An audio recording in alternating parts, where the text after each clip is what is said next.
Основната причина, поради която знаем, че програмата на НАСА Аполо е истинна и че астронавти наистина са кацали и стъпвали на Луната, е, че те не си тръгнаха оттам без да оставят следи.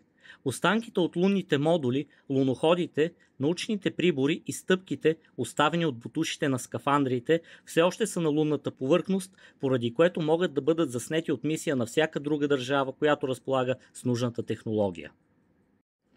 В днешното видео ще ви разкажа за две такива мисии – южнокорейската Данури и индийската Чандраян-2. Данури бе изстреляна през лятото на 2022 година с ракета на SpaceX Falcon 9 и пристигна в орбита около Луната през декември същата година. На 26 септември 2023 година Корейският аерокосмически изследователски институт оповести, че мисията е намерила останките от Аполо 11.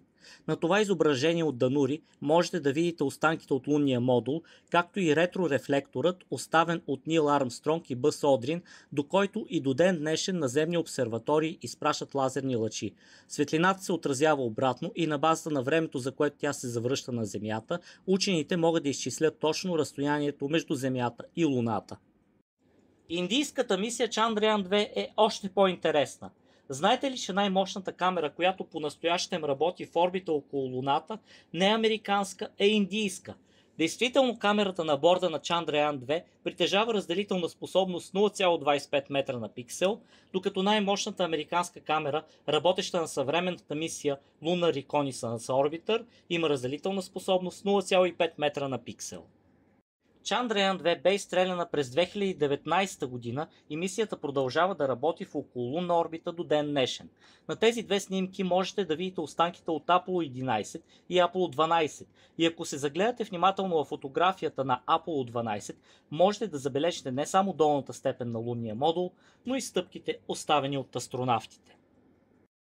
Американските астронавти безспорно са стъпвали на Луната и е абсурдно да вярваме в обратното, особено сега, когато след 50 годишно прекъсване човечеството отново се завръща там. Нови и нови мисии се отправят към естествения ни спътник, а тези, които притежават добри камери, са в състояние да заснемат следите от Аполо.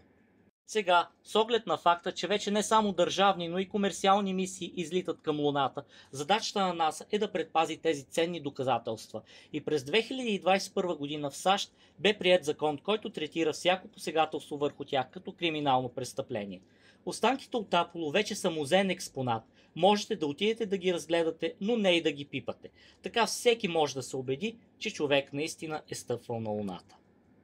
Благодаря ви, че изгледахте това видео. Ако ви е харесало, ще се радвам да се абонирате за канала, за да спомогнете за популяризирането на качествена наука, свързана с космическите полети.